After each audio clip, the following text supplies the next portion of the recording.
Hello and welcome back to the channel Hard Reset Info, and today I will show you how to change my privacy and safety settings on X.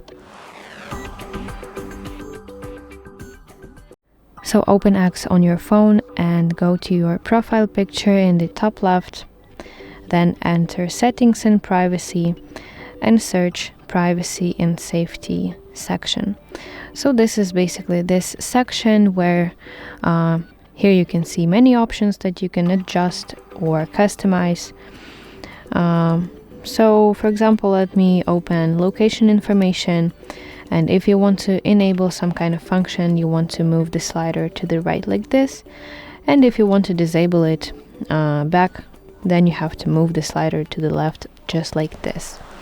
So check out these functions that you can adjust and basically shape your own comfort zone on X. So that's it. Thank you for watching, and if you find this video helpful, please like it and subscribe to our channel to see more content like this.